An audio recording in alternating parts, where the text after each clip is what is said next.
예, 오늘 찬양의 가사가 되게 우리 신앙적인 고백과 같습니다. 지금 우리 옆사람과 뒷사람의 인사를 이렇게 나눕니다. 하나님께서 기뻐하시는 삶 되세요. 이렇게 인사 나눌게요. 하나님께서 기뻐하시는 삶 되세요.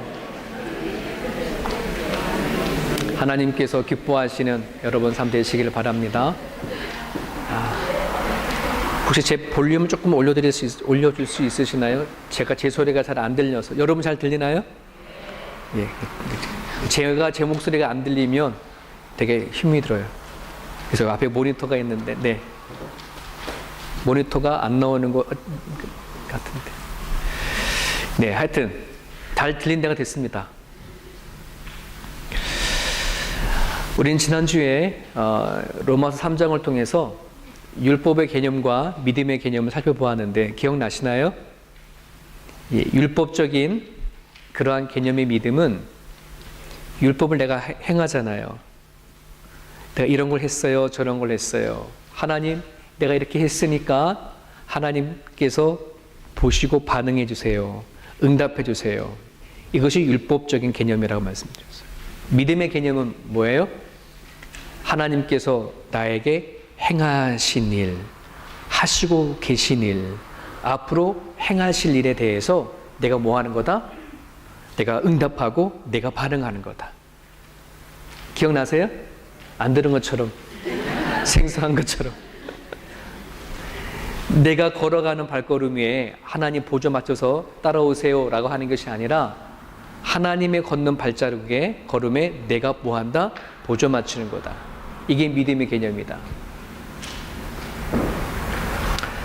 하나님께서 우리를 부르시고 우리에게 원하시는 그 믿음은 나에게 행하신 것, 행하시고 계시는 것, 행하실 것을 기대하며 따라가는 것이 하나님께서 오늘 우리에게 요구하시는 믿음이라고 말씀을 드렸어요. 여러분, 우리가 오늘 믿음에 관한 문제는 유대인보다는 좀 덜합니다. 왜 그러냐면 유대인들은 몇백 년, 몇천 년간을 통해서 뭘 했냐면 율법을 중심으로 살아왔거든요. 그리고 할례라고 하는 걸 붙잡고 살아왔어요. 율법과 할례는 그들에게는 이스라엘의 정체성과 같은 거예요.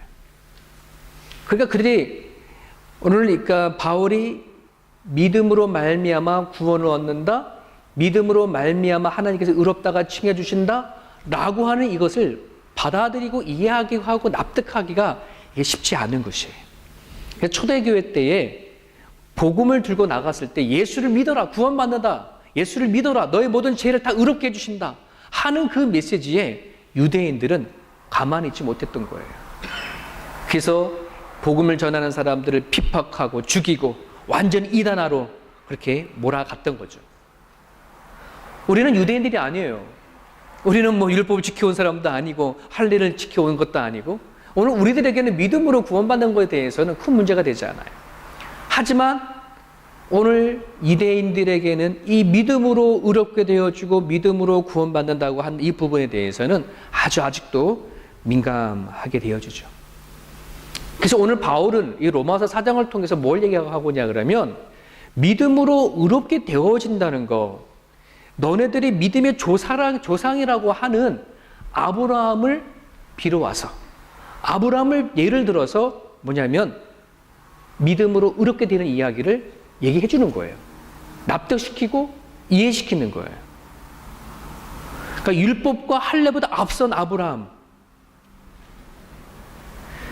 그리고 또 유대인들은 그 아브라함에 대해서 그 아브라함 또한 믿음이 아닌 행함으로 의롭게 되어졌고 우리의 믿음의 조상은 하나님을 향해서 이렇게 행동했기 때문에 이렇게 행했기 때문에 우리의 조상이 되어졌다 그렇게 믿어왔어요. 근데 바울은 그게 아님을 지금 설명하고 납득시켜가는 것이. 어쩌면 오늘 우리 본문이 처음부터 우리는 예수 믿으면 구원받는다라고 하는 그러한 게 믿어왔기 때문에 우리들에게는 별 다른 이야기처럼 그렇게 보여줄지도 모르겠어요. 하지만 오늘 우리가 이 말씀을 통해서 기억하고 생각하고 붙잡아야 될 것이 있는데 그것은 뭐냐? 그러면 아브라함이 믿음으로 구원받았고 믿음으로 의롭게 되어졌다 그러면 과연 그 믿음이 뭐냐? 과연 그 믿음이 뭐냐? 하나님께서 오늘 우리들에게 요구하시는 믿음이 어떤 것이냐? 너는 어떤 믿음을 붙잡고 살아가야 되느냐라고 하는 그 온전한 믿음을 여러분들이 찾으시고 붙잡고 나갈 수 있기를 간절히 바랍니다. 여러분, 유대인들이 아브라함을 믿음의 조상이라고 생각했었을 때 좀 전에 말씀드렸던 것처럼 하나님이 불렀지만 하나님 앞에 아브라함이 이렇게 반응하고 이렇게 행동했기 때문에 자신의 믿음의 조상이 되어졌다고 그렇게 생각을 해왔어요. 그것에 대해서 바울은 이렇게 비유를 합니다. 일하는 일꾼을 비유를 해서 얘기를 해주는 거예요. 일하는 일꾼이 회사를 가가지고서는 일을 했어요. 그러면 한 달에 되어지면 응당 받아야 할 것이 뭐예요? 월급이죠. 그 월급을 만약에 해서 주지 아니하면 어떻게 되어지는 거예요? 가만히 안 있지. 그래서 고용주는 일을 시킨 그 사람에게 뭘 주지 아니하면, 월급을 주지 아니하면, 응당 일에 대한 대가를 주지 아니하면은 이게 데모를 일으켜 줘요. 그리고 고용주에게는 그 돈을 줘야 하는 빚이 되어지는 거예요. 그렇지 않습니까? 그거를 가지고 얘기를 하는 거예요. 바울은 아브라함이 만약에 행위를 가지고 의롭게 되어졌다고 한다면, 구원을 받았다고 한다 그러면, 과연 그 의로움이, 그 구원이 은혜냐? 자기가 당연히 받는 보수지? 수당이지? 몫이지? 그죠? 그렇게 얘기가 되어지는 거예요.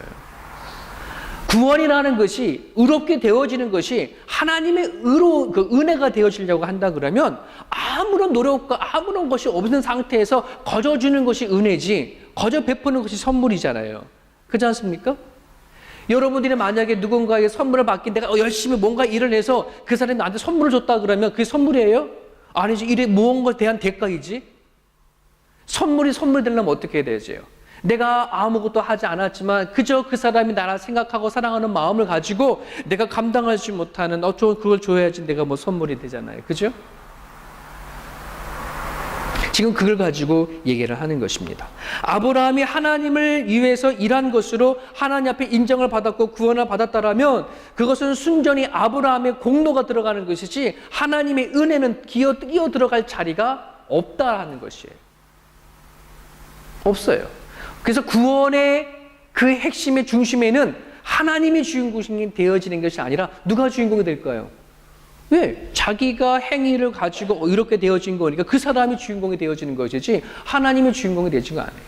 여러분, 구원이라고 하는 것은 구원을 베푼 사람이 주인공이 되어지는 것이지, 그렇지 않습니까? 그러니까 자기가 안에 응당에 무엇인가 대가를 가지고 얻는 거라면 그건 구원이 되어질 수가 없다, 이런 말이에요. 여러분, 이 논리는 너무너무 쉬운 논리예요. 그죠?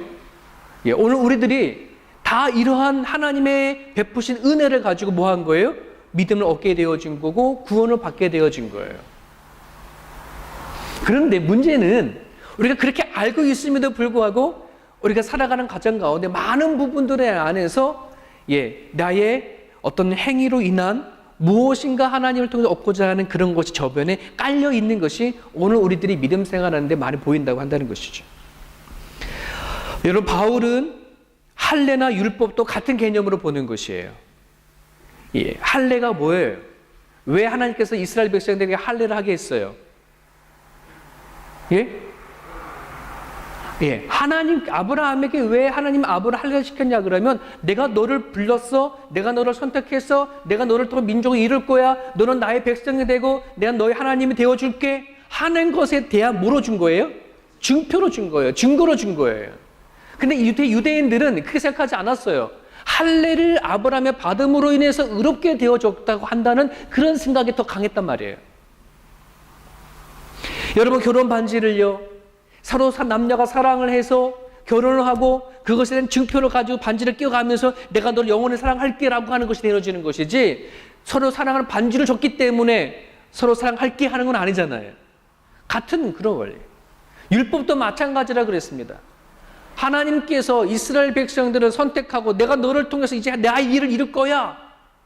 그러니 너는 이 율법을 지킴으로 말미암아 너가 나의 백성인 것을 드러내며 살아야 돼 라고 해서 율법을 주신 거예요. 그래서 율법의 핵심은 뭐라는 거예요? 이스라엘 백성들이 하나님을 믿고 따르겠다라고 하는 그들에게 그럼 너희들 어떻게 따르겠냐, 이렇게 따라라 라고 주시는 그것도 하나의 증표요 표시라고 한다는 것이죠. 오늘 우리가 믿는 이 믿음은 하나님께서 우리에게 주시는 믿음이에요. 하나님께서 우리를 이끌어 나가시는 그런 믿음이라고 한다는 것입니다. 여러분, 성경에서 말씀하시는 구원은 하나님을 위한 어떤 대가로 얻는 그런 보수요, 그런 월급과 같은 수당이 아니라 하나님께서 오늘 우리에게 요구하시는 믿음은 하나님이 나를 부르시고 나를 세워가겠다, 내가 너의 백성이, 너의 하나님이 되어주겠다 라고 우리를 부르신 것에 대한 우리가 뭐 하는가? 받아들이는 것을 요구하는 거예요. 받아들이는 믿음, 이것이 하나님께서 오늘 우리에게 요구하시는 거예요. 사랑하는 여러분, 여러분들에게는 하나님이 나를 부르셨다 하는 것을 여러분들이 받아들이십니까? 다시요. 하나님이 여러분을 부르셨다는 이 사실을 아멘 받아들이십니까? 하나님이 여러분들을 이제 여러분을 통해서 일하실 거다라고 하는 이 사실을 받아들이십니까? 하나님이 여러분을 통해서 작정하시고 계획하신 하나님의 섭리와 뜻을 이루어 가시겠다 하는 것을 받아들입니까? 이 받아들이는 것이 믿음이에요. 그렇게 여러분들 하나님이 나를 그렇게 불렀다, 나를 이끌어 갈 거다, 나를 통해서 일하실 것이다, 나를 통해서 하나님의 계획 섭리를 이끌어 나가실 거다 라고 하는 거잖아요. 자, 그러면 이제 여러분이 이것을 받아들이면 여러분 것이 여러분 거예요? 여러분 인생이 되는 거예요? 누구 인생이 되는 거예요? 하나님 인생이 되는 거예요. 내가 예수를 믿음과 동시에 나의 인생은 내 거가 아니라 누구 것이 되는 거예요? 하나님 것이 되어진다는 거예요. 하나님, 내 인생은 하나님 거다, 내 모든 삶은 하나님 거다, 이것을 고백하고 받아들이고 인정하는 것이 뭐다? 믿음이다. 근데 볼까요? 우리들의 믿음은 어때요? 과연 우리들의 믿음이 내 삶과 내 모든 삶이 다 하나님 거예요 라고 우리가 맡기고 살아가는 거예요? 여러분, 오늘 우리들이 갖고 있는 이 믿음은요 되게 중요해요. 그래서 지금 내가 믿는 이 믿음이 계약적인 믿음이냐, 하나님의 약속을 붙잡는 믿음이냐, 이거를 구분하는 게 되게 중요해요. 여러분, 그 운동 좋아하시죠? 아마추어와 프로는 큰 차이죠. 그죠? 프로 선수가 된다는 것은 돈과 명예와 이런 것들 다 따라오는 거잖아요. 그죠? 요번에 그 스테판 커리라고 미국의 NBA에서 그 뛰는,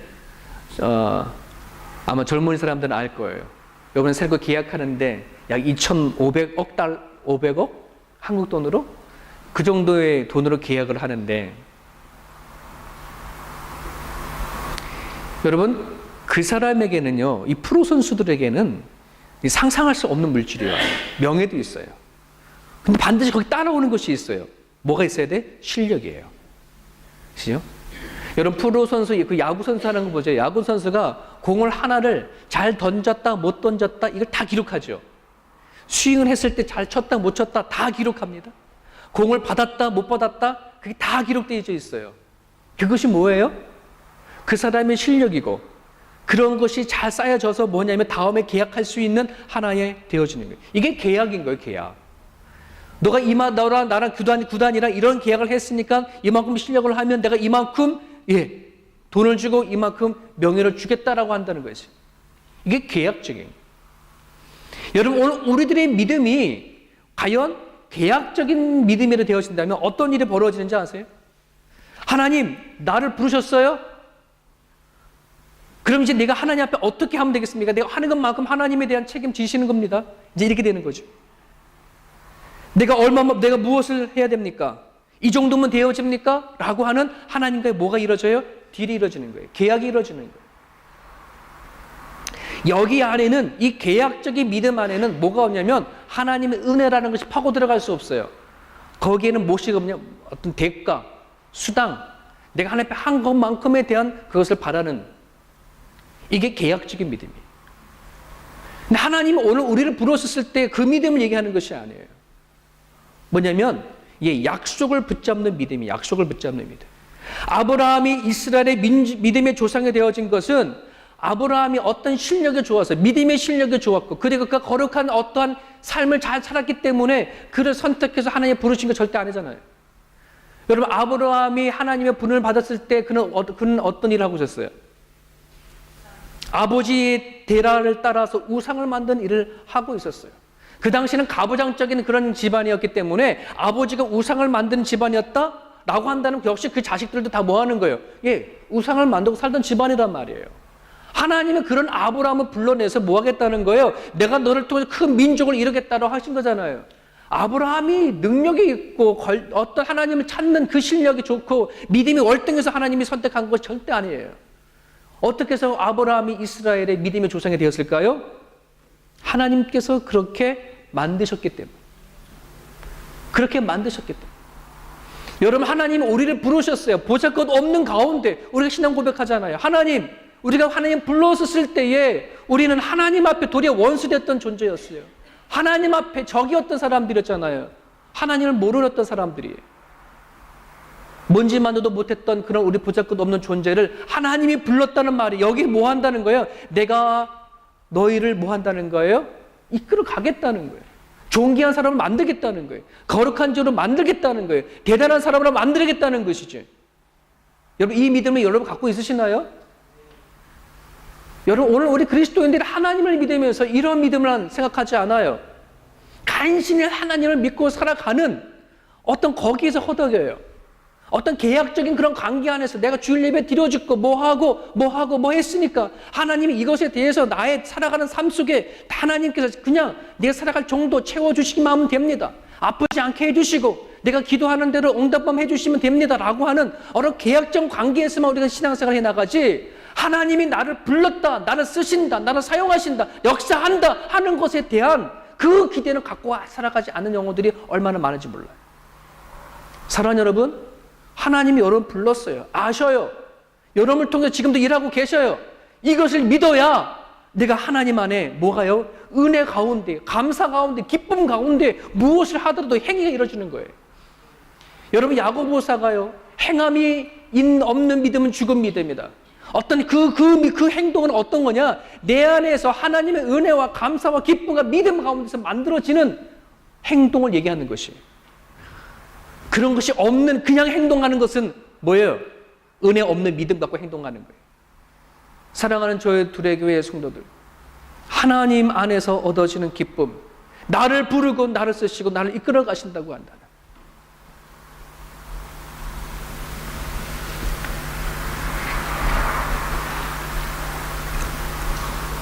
나를 통해서 일하신다는 사람들이 반드시 나타나는 것이 하나님의 은혜를 믿고 살아간 사람들입니다. 같은 믿음이라 하더라도 계약적인 믿음과 하나님의 약속을 붙잡고 의지하는 믿음은 하늘과 땅의 차이. 자신의 의로 사느냐, 하나님의 의로 사느냐를 결정합니다. 하나님의 의로 사는 사람들은 그 모든 어떤 누구에서도 용납하고 용서할 수 있는 그런 그릇이 되어야죠. 나의 힘으로 사느냐, 하나님의 힘으로 사느냐를 결정하는 겁니다. 여러분들이 하나님의 힘으로 산다라고 여러분들이 고백되어지면은 여러분의 모든 실망과 모든 자질을 얼마든지 이겨나갈 수 있어요. 대가를 바라보고 사느냐, 은혜를 바라보고 사느냐 라고 하는 것을 결정합니다. 하나님의 은혜로 살아간다고 하는 사람들에게는 모든 것에 대한 감사가 이루어질 수 있어요. 자신의 이룬 능력으로 살아가느냐, 하나님의 이루신 능력으로 살아가느냐 하는 것이 결정되어집니다. 하나님이 이루신 것이라고 믿고 내가 살아가는 사람들에게는 얼마든지 베풀고 섬길 수 있는 마음이 우리 삶 가운데 있어요. 이만큼 내가 계약적인 믿음으로 살아가느냐, 하나님의 약속을 붙잡고 살아가느냐는 하늘과 땅의 차이. 오늘 저희 도래교회 성도들 가운데에 하나님이 나를 부르신 이 약속을 붙잡고 나를 통해서 이루시고 이루어 가실 것이고 이루시고 가는 모든 삶들을 여러분들이 아멘하고 받으시고 나가시기를 간절히 바랍니다. 그걸 붙잡고 살아가는 사람들은 결코 실패하지 않아요. 결코 무너지지 않아요. 어느 부모가 어느 자식을 실패를 내버려 두겠어요. 끝까지 자기 자녀를 키워가고자 원하는 것이 부모의 마음이듯이 하나님은 오늘 여러분을 부르셔서 하나님이 여러분 자녀를 삼아두셨는데 여러분 인생에 책임지지 않으겠습니까? 책임지겠다고 불렀는데 하나님이 여러분 인생 책임지지 않겠습니까? 중요한 것은 이제 여러분들이 여러분의 인생을 하나님 앞에 언제 내어드리냐 그러지 못하느냐에 달려져 있습니다. 여러분 18절을 같이 한번 읽어보겠습니다. 하나님의 약속을 붙잡고 살아온 아브라함이 어떠한 믿음을 가지고 살았는지를 이야기한 내용이에요. 우리 4장 18절 같이 읽어봅니다. 시작. 아브라함이 바랄 수 없는 중에 바라고 믿었으니 이는 내 후손이 이 같으리라 하신 말씀대로 많은 민족의 조상이 되게 하려 하심이라. 아브라함이 바랄 수 없는 중에 바랬다. 바랄 수 없는 중이라고 한다는 말은 뭐예요? 이건 절대 불가능한 일이라는 거예요. 이건 상상할 수 없는 일이고, 상식적으로 맞지 않는 일이고, 논리적이나 합리적으로 맞지 않는 일이라는 거예요. 그럼에도 불구하고 뭐 하는 거예요? 하나님을 바라보고 믿고 나아갔다는 거예요. 여러분 잘 알다시피 아브라함 말도 안 되는 일 했잖아요. 하나님께서 백수해 주신 아들을 모리아 산에 번제로 바치라고 했을 때 여러분 같았으면 저도 못해, 솔직히 말하면. 예. 그런데도 뭐 하는 거예요? 아브라함이 고민했어야 하는, 고민 안 하죠. 히브리서에 보면은 그 아브라함이 망설임 없이 자기의 아들 이삭을 데리고 모리아 산에 갔던 이유는 내가 얘를 죽여 번제물로 바친다 할지라도 다시 살려서 내 손에 안게 하실 분이 하나님이시다라고 하는 이 믿음을 붙잡았기 때문에 이게 약속을 붙잡는 믿음이에요. 계약적인 믿음을 갖고 있는 사람은요, 그 일을 해 나갈 수가 없어요.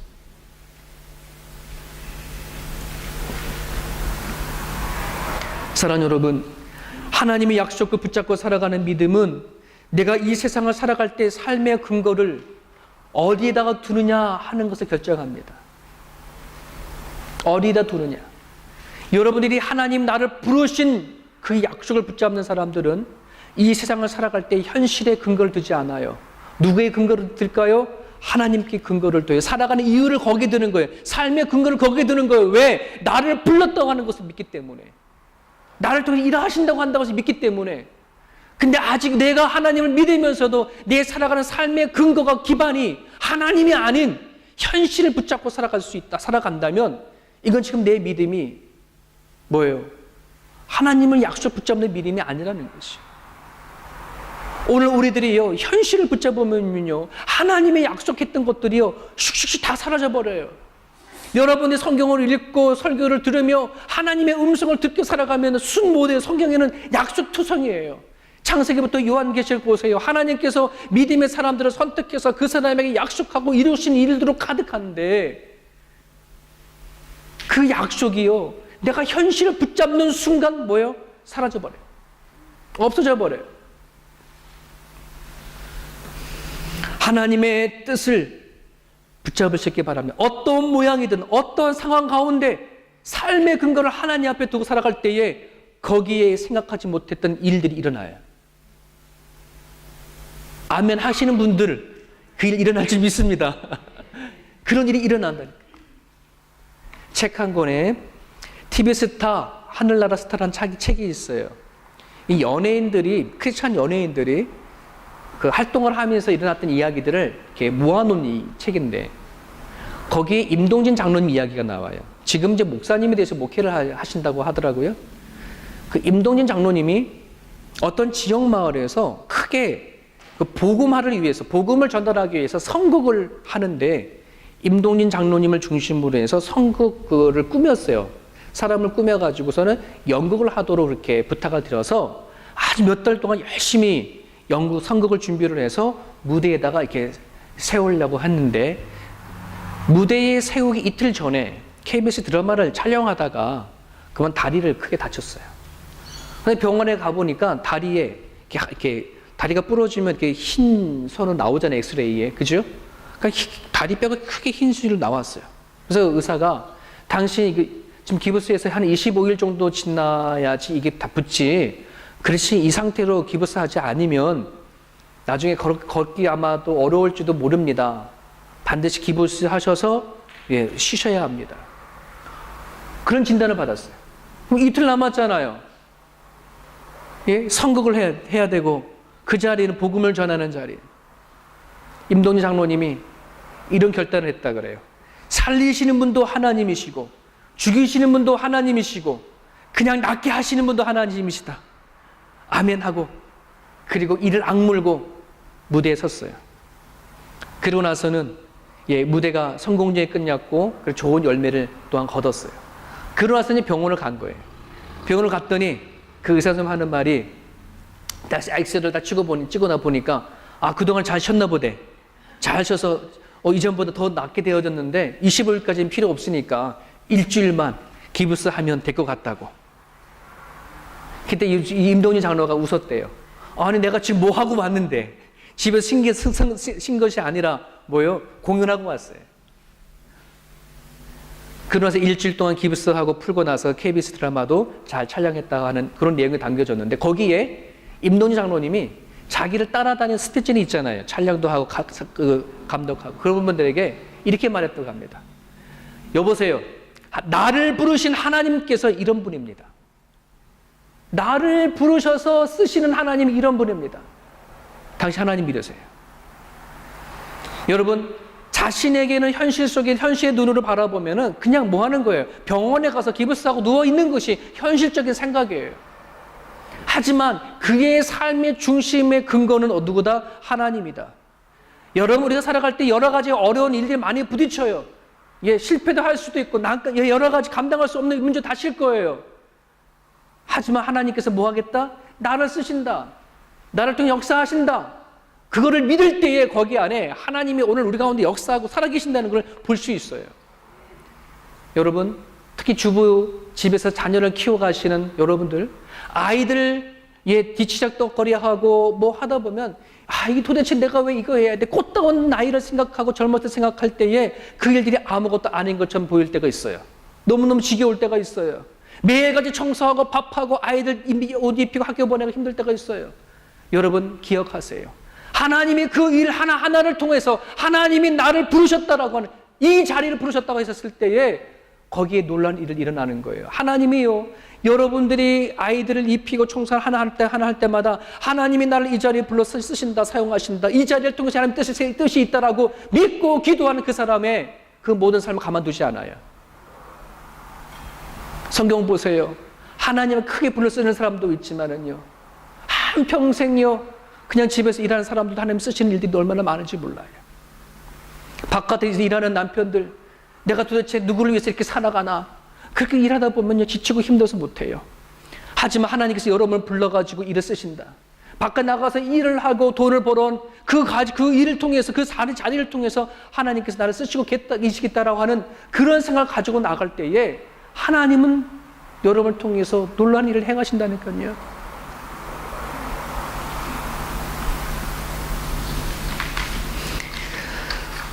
부딪히는 현실을 나의 시각으로 바라보면 아무 일도 일어나지 않아요.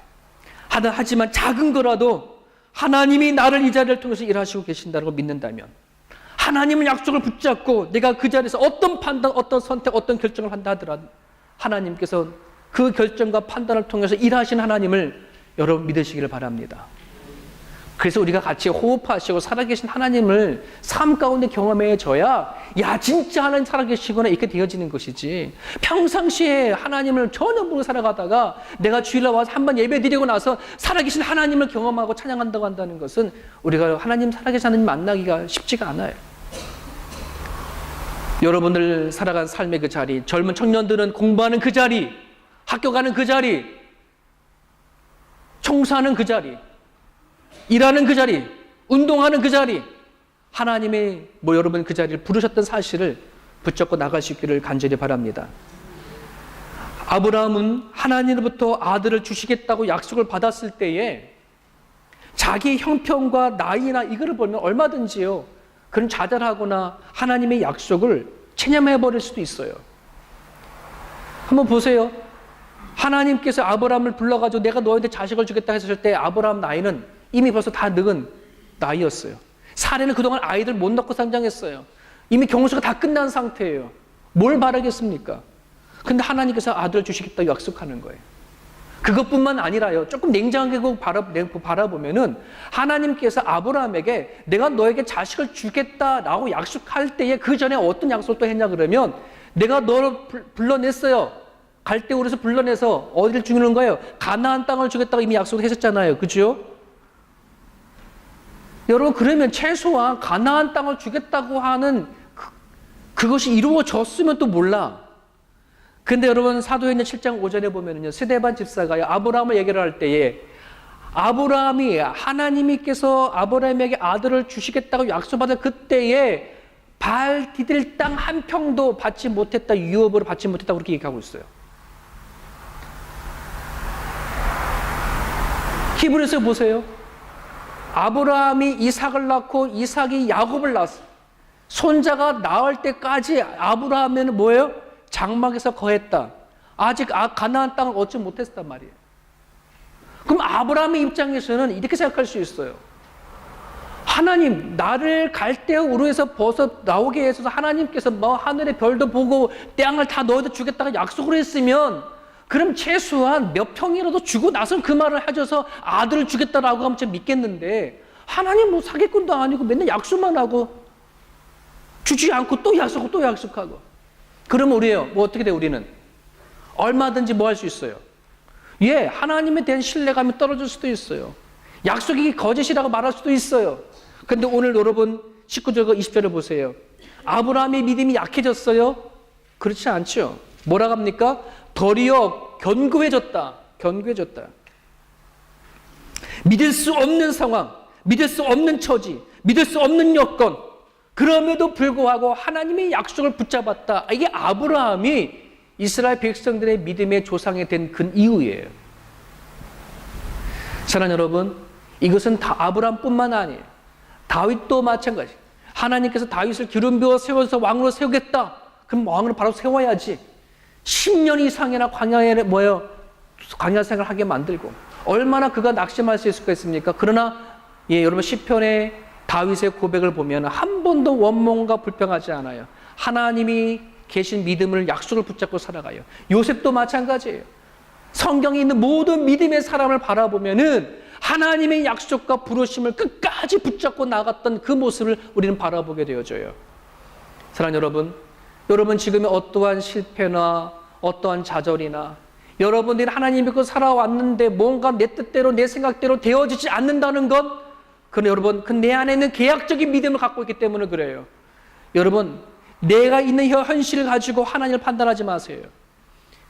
성경에 있는 수많은 위대한 인물들을 하나님께서는 하나님 약속을 때로 이루어질 때까지 훈련시키시고 연단하시고 끝까지 하나님 붙잡을 갈 수 있도록 그렇게 이끌어 가신 것을 우리는 성경에 봐야죠. 여러분은 바라볼 때 실패가 아니에요. 여러분의 슬픔이 슬픔은 아니에요. 하나님은 여러분들을 통해 가지고 뭐 하시겠다는 거예요? 일하시고 여러분을 통해서 하나님이 드러나게 하실 것이고 여러분을 통해서 하나님 이름을 증거되게 만드시겠다. 이것이 오늘 우리에게 믿음을 가진 사람이 약속하신 그런 부분들입니다.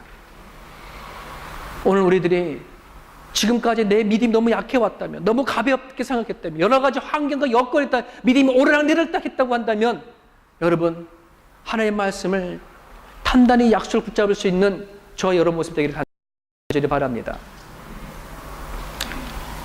제가 누가 말할 때 이 사람이 누군지 한번 알아맞혀 보세요. 집에 안 들어오면 보고 싶고 집에 들어오면 답답하고 말 걸면 짜증나고 말 안 걸면 짜증나고 누워있으면 나갔으면 좋겠고 나가 있으면 집에 좀 들어왔으면 좋겠고 늦게 오면 열받고 일찍 오면 괜히 불편해하고 신경 쓰이고. 누구를 가리키는 사람? 누구예요? 답을 아는 사람들은 지금 여러분이 남편이 그랬다는 거예요. 남편 이렇게 얘기하는 거예요. 여러분 내가 이걸 보면서 하나님도 혹시 우리가 그렇게 믿지 않는가? 하나님도 내 옆에 있으면 짜증나고 없으면 짜증나고 하나님 나한테 말씀하시면 짜증나고 말씀 안 해도 짜증나고. 여러분 오늘 우리들의 믿음이요 너무나 하나님을 믿는 그 의지하는 게 너무나 약해요. 우리 하나님은 신랑이에요. 나의 남편이에요. 나의 신부예요. 그 하나님을 끝까지 붙잡고 나갈 수 있기를 간절히 바랍니다. 환난과 고통이 시련이 여러분 하나님을 어떻게 보느냐, 그 하나님 나에게 어떤 하나님이냐, 그것에 따라 우리는 다르게 살아나갈 수 있어요. 하나님이 나를 선택했대요. 여러분을 선택했대요. 여러분들을 통해서 일하시겠대요. 여러분을 통해 열정을 품고 계시겠다는 거예요. 여러분 그 믿음을 받아들이세요. 그래서 여러분들이 어떤 상황 가운데 안에서도 하나님이 일하시고 계시구나 인정하고 나갈 수 있기를 간절히 바랍니다. 여러분, 오늘 도곡이도 축제가 있어요. 예, 그 자리에는 오늘 말씀드렸던 것처럼 특권이에요. 여러분들이 책임과 의무 아니에요. 특권이에요. 여러분이 기도한 만큼 하나님은 그 일을 통해서 일하실 겁니다. 여러분이 기도한 만큼 하나님 역사하실 것입니다. 기도 없이는 결코 역사가 일어나지 않아요. 여러분들이 교회를 생각하신다면, 여러분 가정을 생각하신다면, 나라와 민족을 생각하신다면 여러분 기도하면서 걱정하시고 생각하시고 할 수 있기를 바랍니다. 왜? 그래야 거기 안에 일이 일어나거든요. 기도하겠습니다. 주신 말씀 붙잡고요. 우리 같이 1, 2분 동안 묵상을 하고 기도하겠습니다.